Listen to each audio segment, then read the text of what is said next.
Welcome to the Book and You podcast. My name's Jared Cagle alongside Dr. Tim Elmore. Today we're excited to talk to you about a very important topic. Every great book has great stories. Let's talk about how you can find them for your book.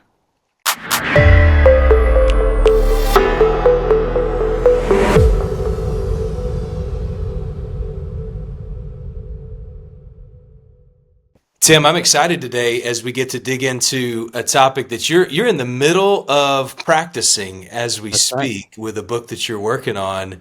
Every great book needs great stories.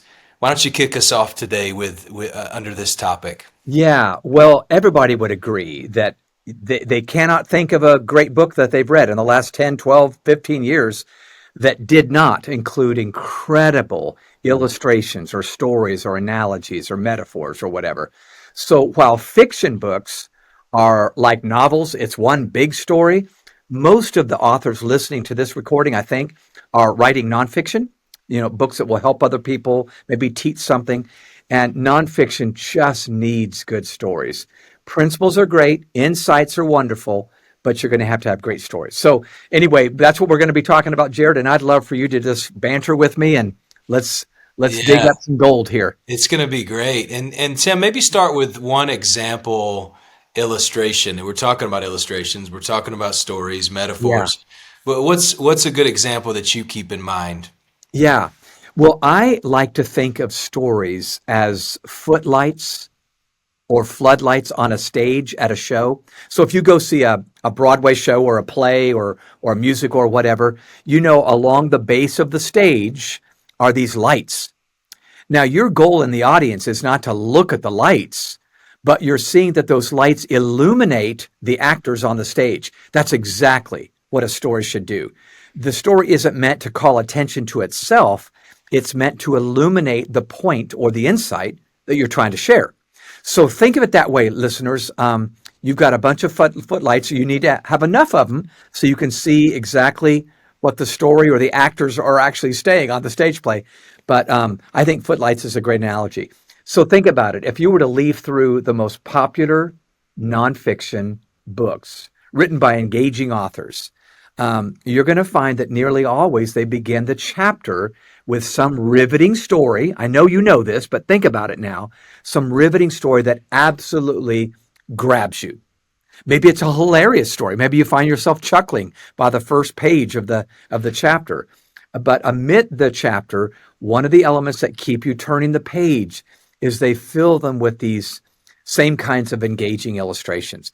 I just finished another book, actually two of them in this last month, where I just absolutely wrote down the stories that were used by these authors because they were so rich. So anyway, that's where we're going today, and we're going to talk about how do you find them, how do you use them well.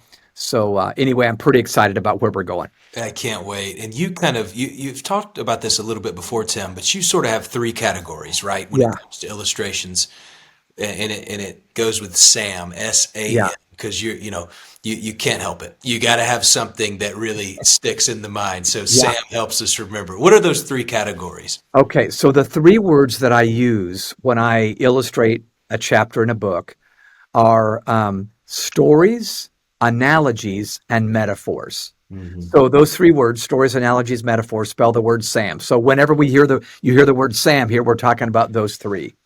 So listeners, you've heard me say before, every good chapter gives a point for the reader's head, a picture for the reader's heart, and a practice for the reader's hands. Point for the head, picture for the heart, practice for the hands. We're talking about the picture for the heart now. So stories are, generally speaking, tales that have a beginning, a middle, and an end. Okay? So in the new book that I'm writing, I open up the very first chapter with a story of Colin. Colin is a friend of mine. He's in his 20s and he graduated from MIT, very smart young man. I've known him since high school. He took a job at GM in Detroit, and I don't want to give away the story, but it's a really riveting, engaging story of a young Gen Zer who was less than impressed with the way this old company was being run, and he ended up going somewhere else.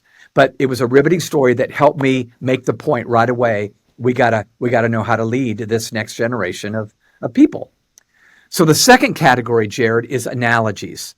So these may not be true stories, but analogy is a comparison between two similar items. Okay. So let me give you an example.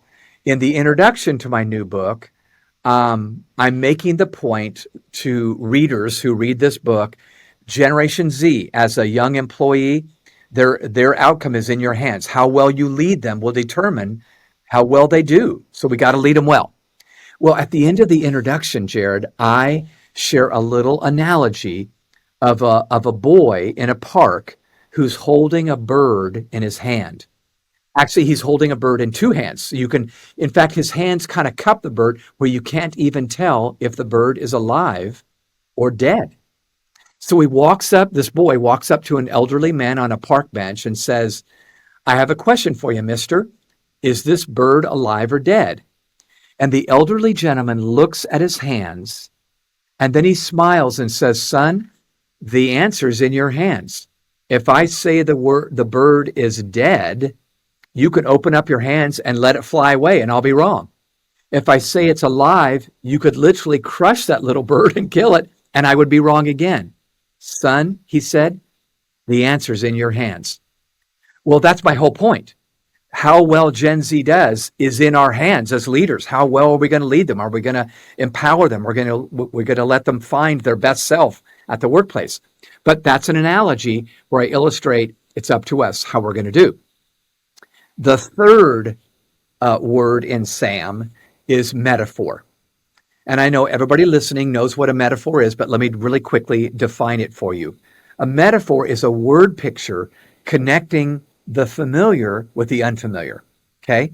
So when you use a metaphor, you're taking the world that the reader already understands and connecting it with an idea that they might not yet understand. Okay? And by the way, that's exactly what habitudes are. Some of you listening have heard of this word habitudes. I developed an entire curriculum off of metaphors. Habitudes are images that form leadership habits and attitudes. Okay? So one of my habitudes is called rivers or floods, and it's all about focus. Floods are water going everywhere, very unfocused and doing damage, right?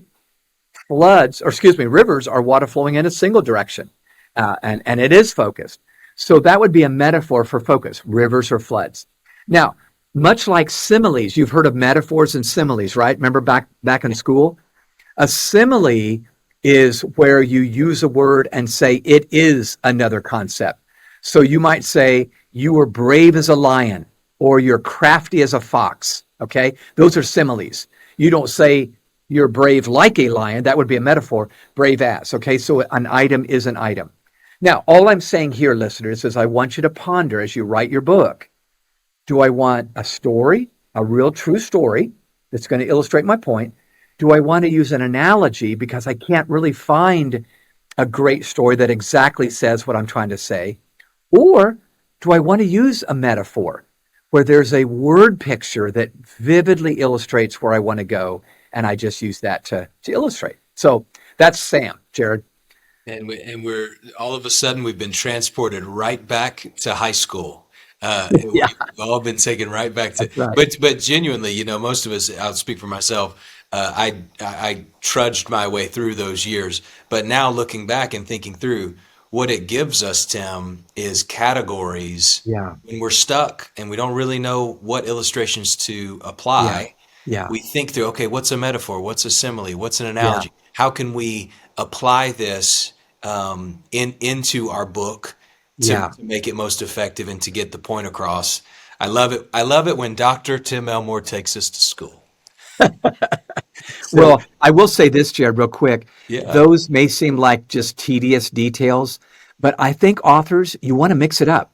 So maybe you open your book with a true story that's riveting, but then you want to mix it up. So you don't want to tell another true story the next page. Maybe you want to use an analogy or a metaphor. So mixing it up just keeps the book engaging and makes the reader want to turn the page and keep reading. that's a great ad. So tell us this, Tim. Talk to us about how do you find them? We get a lot of people coming in, Yeah. emailing, talking to, asking us, hey, this is one of my biggest challenges, understanding where to look and Yeah. find illustrations, stories, analogies. Where do you look? How do you go about finding the right illustrations? Yeah, it's a great question, and really the answer is everywhere. There is no end to the number of places you might find a great story or analogy when you're traveling, when you're at home, when you're driving around town. So keep your antennas up. That would be my number one action item here. Keep your antennas up. Always be looking for analogies or stories. However, let me give you four common places I go to find stories all the time. Okay. So the first one is publications. You're reading magazines, or maybe you're reading other books, some kind of publication where you find a great story. What I do, and John Maxwell taught me this, is open up the book that you're reading, and if the great story is on page 23, open up the book to the inside cover, write down page 23, story of lion and hunter or whatever. But you title the story, so next time you want to find the great story, on the inside cover, you've got a list of all the great stories that you read in that book. Okay. I even have illustration books containing illustrations from aardvark to zebra. You can actually buy those on Amazon or wherever you shop for books. But they're books that just are filled alphabetically with great stories that will illustrate your point. So keep that in mind. Publications. The second place I look, though, is everyday encounters or interesting experiences. So I will be just encountering people throughout any given day, and maybe we're having a really random conversation, but somewhere in the midst of that discussion, some idea pops up, and I think, oh my gosh, that could be a great illustration. And sometimes I'll even say, Greg, hold on, wait right here, don't move. And I'll grab my phone and I will just talk into my phone or type on my phone that illustration so I don't lose it. So everyday encounters, just keep your antennas up. The third place I find great illustrations are podcasts or other recordings. My guess is you're listening to a podcast right now. You probably listen to other podcasts. Always be aware of what stories or analogies might be used that you could find useful in your next speech or the book you're writing. Okay. And then finally, the fourth one, travels to new and different places. This fall, I have been in 3 different countries outside of the U.S. In every one of them, I got some great stories. In fact, I've even blogged about them already. This great thing that happened in Guyana or Brazil or the Philippines. So always, again, I'm going to use the metaphor, keep your antennas up. Um, Always be looking. And I think those 4 categories are 4 of the most common places that you're going to find some great stories, analogies, or metaphors. Very, very helpful. And I love the concept of keeping your antennas up, right? It Yeah, goes yeah, for all of those. What's the key there, Tim? I mean, yeah, the yeah. key to really keeping our antennas up and finding the right illustration. Well, I can say for me, the key is asking the right questions. Mm, Asking the right questions. You remember John Maxwell wrote a book, Great Leaders Ask Great Questions, or Good Leaders Great Questions. yeah. I'm telling you, if you're asking good questions, you're going to get good illustrations. Even if the person you're talking to don't know that's what they're doing for you, asking the right questions are really, really helpful. So let me give you one big one as an illustration here. I think I benefit the most when I ask myself, the author now, when I ask myself, what is it you want to illustrate specifically? Is it a conflict or is it a resolution? Let me Mm, say that again.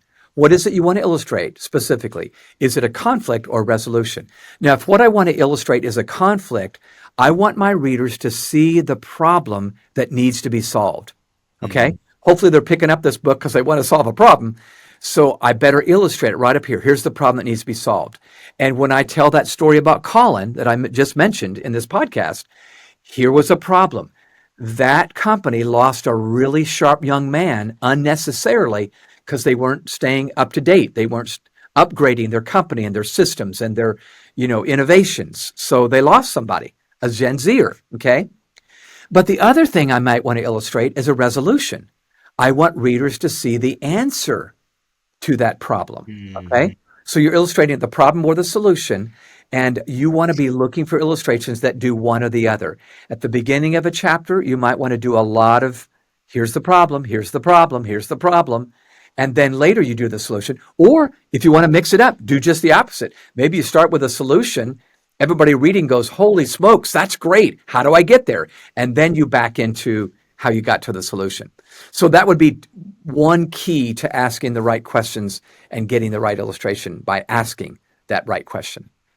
Tim, tell us some examples, maybe even from the Yeah, book you're yeah. writing right now. Okay. I'd love to get, this is what I love. As we're developing these podcast episodes, we're also learning from you as you're writing your, 41st book, I guess. Yeah. And so could you give us some examples from the one you're writing right now? Yeah. So readers, or listeners, I should say, my audience is a business leader, a manager, let's say, who is hiring a next generation employee, and maybe they've already hired them, but they're struggling a little bit. Okay. The two different generations are at odds with each other. Okay. They're seeing walls instead of bridges between each other. So I have a chapter on expectations, meaning Gen Z often comes into our workplace with different expectations than their supervisor has. And then I'm also going to do a chapter on how I believe Gen Z is hidden treasure. Okay, so I write down those two keywords: expectations. That's one of my chapters, and then finding treasure. All right, that's another chapter. All right, so let's talk about expectations for a minute. In my chapter on Gen Z's expectations at work, I want to show readers how sometimes younger generations can come to work with very different expectations than their manager does, who might be in midlife. Okay, they're 40, 41, 45 years old. So I began to think in my mind, how do I illustrate that expectations are really different? Maybe we're not aligned with each other. Maybe we're misstepping. And as soon as I thought misstepping, I thought, okay, how do you misstep? Well, there might be a clash, there might be a gap, there might be a collision, or maybe we're just not in step. And by the time I got to that thought, Jared, I thought to myself, what illustrates misstepping? And I thought of dancing. And I thought of my wife. So my wife, Pam, is actually currently taking, in a studio, dance lessons. She's learning the salsa, the waltz, the tango, all kinds of dances. And she's actually really good. But that's beside the point. Okay.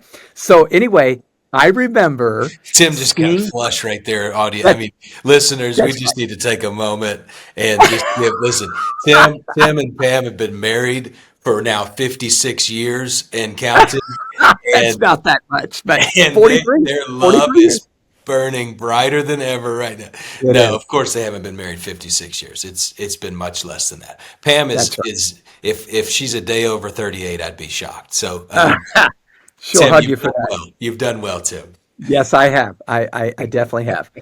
So my wife is taking dance lessons, and I'm watching her at the beginning where she didn't know her steps yet, couldn't follow the instructor who was leading the dance. And now I see her now. Oh my gosh, she's perfectly in step. It's so beautiful. Well, you can see, can't you? Perfect analogy. You know, we're with our supervisor. It's a dance. We've got to be pivoting. We got to be stepping the right way. And when she or he leads that dance, I need to be in step. It doesn't mean I'm imitating, because each dancer is a little different, but you're able to align enough to make that dance beautiful. So I just used that very simple example, how Pam had prepared to be in step. She'd learned the steps to the salsa, and she was ready to follow the lead. Can you see how that might be? Hey, Gen Zers, Totally. prepare for this job. Don't go in and you haven't even looked at the website yet. Learn the steps.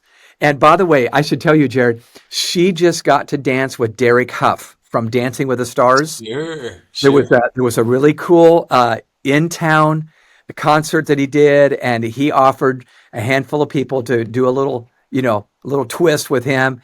And my wife said, "Holy moly, yes!" So I watched and videotaped my wife dance with Derek, but it was so fun. But you know what I saw?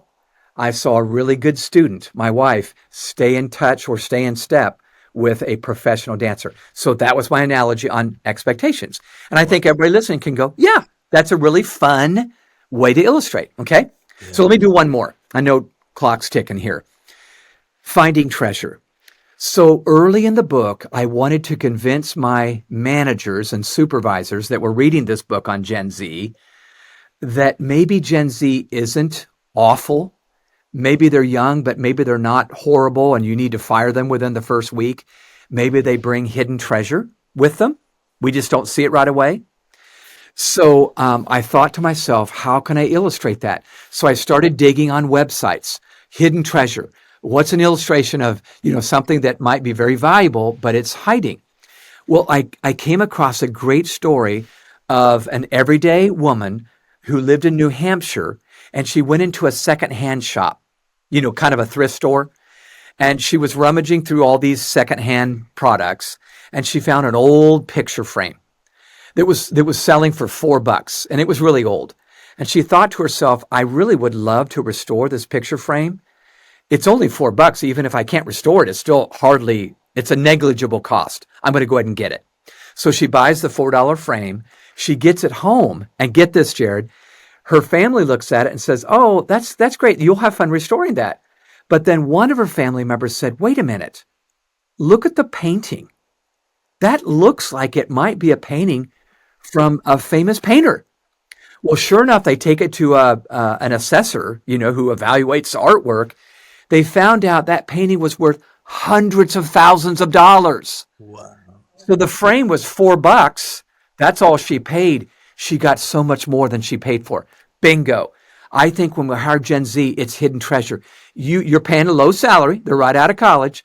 But boy, you dig for that hidden treasure. You might find gold in that pile that you didn't know was there. So you can see, oh, that makes it fun to tell that story or in that chapter because you found some good illustrations. Incredible. And you're motivating the reader to act, aren't you? Yes, I'm trying. Yeah, absolutely. So With I want them to go, all right, tomorrow when I go into work, I'm going to look at that 22-year-old and I'm thinking to myself in quietness, I'm looking at hidden treasure right now. The frame on the outside may be tattooed, maybe pierced, maybe the hair's going everywhere. I don't know. But inside, there's a beautiful portrait in there that's going to be very, very valuable to this company in about 6 months if I really, really invest in it. So that's what you're wanting. You're wanting to find that would be like an analogy, right? yeah, It's an analogy of something that's true to life. So that's great. Tim, talk to us about the levels of impact. yes, There's different types of stories, and you've spoken about this before, but there's yeah, sort of four levels that you yeah. describe of impact of a story. So listeners, I want you to think about this. Sometimes I think we just hear a great story and go, "Oh, that's a great story. Okay, whatever, I'll use it." But I think if we break it down a bit, we actually gain more value. So in my mind, as I have spoken and written over the last 40 plus years, I think there's four levels of effectiveness when it comes to stories, okay? Mm, So number one, the most effective story you can tell, bar none, is a personal, true story. mm. It's from your life. After all, they're listening to you speak or they're reading your words in the book. They're going to want to identify with you, right? You can tell a story about George Washington or whatever, but really, if you tell a story about you, it's going to feel much more effective. So anything you can use from your own life, it's good. Now, you don't want to cross a line. You don't want to tell 14 stories about yourself in chapter 1 and they think you're narcissistic, okay? So use them sparingly, but just know the most effective story is going to be right from your life. It's true and it actually happened. The second level of effectiveness would be what I call true stories from someone the readers have heard of. So it's not you, and they may not know the person, they just know of the person. So this might be where you tell a story about Abraham Lincoln once said in Illinois, blah, blah, blah, right? So they go, oh, Abe Lincoln, the 16th president of the United States. Yeah, he was president during the Civil War. You're kind of, going through all the stuff you know about Abe Lincoln, and then here's the quote or here's the story. So number two, the second most effective is a true story of a person they know. Number three, the third most effective level of story is true stories from an unknown source. Okay. So the value here is it's still true, but they don't know. Maybe I'm telling a story of someone I met in Australia, okay? The reader's going to go, I live in Ohio. I don't know anybody from Australia. But that reader knows, okay, Tim's telling a true story, so I'm going to listen up. Third most effective. The final and fourth most effective story would be what I would say is a fictional story. Okay? It's still better than no story, but it's the fourth most effective because everybody knows when you tell the story, it's not really true. You're not pretending that it's true. This might be where I'm saying, one day a frog hopped down the road and met a bird and said, hey, bird, blah, blah, blah. And everybody knows, okay, this ain't true. I don't expect it to be true. But again, it's like an analogy. It's better than nothing. And that's what I might have. So here's something I want you to hear, listeners to this podcast. The reason stories are so key, the reason analogies are so key, or metaphors are so key, is they enlist our emotions. Once you tell a story, you get past cognition. You're not just doing a cerebral exercise in their brain that's intellectual but nothing else. You're now enlisting the emotions, and people tend to act on emotions. That's why you want to do a story. So let me give you an analogy on analogies, okay? That's meta. The ancient Chinese used to say that if you want to get the will of a person involved, meaning you want them to act on what you're telling them to do, you need to know that the will is like a cart that's being pulled by two horses. Horse number one is the mind. Horse number two is the emotions. You get both horses moving in the same direction, you're going to get their will. So in my books, I want them to be pracademic. I want them to be very research-based. That's the academic part. But I want them to be very practical and fun to read and story-filled. So you want the mind and the emotions engaged in your book for people to say, I want to get up and do what this author just told me to do. So there you go. I love that so much. The Chinese used to say the will is pulled by two horses, the mind and the emotions. So Tim, just to emphasize again, you always help us to consider, hey, how do we get their feet moving? How Yeah, do we get yeah, the reader's hands working? yeah, yeah. It's not just about adding noteworthy things to their mind and their intellect. We want them to do something with. We're nonfiction writers that are trying to Yes, help add value to people. that's right. That's And right. so how do we get them engaged in that way?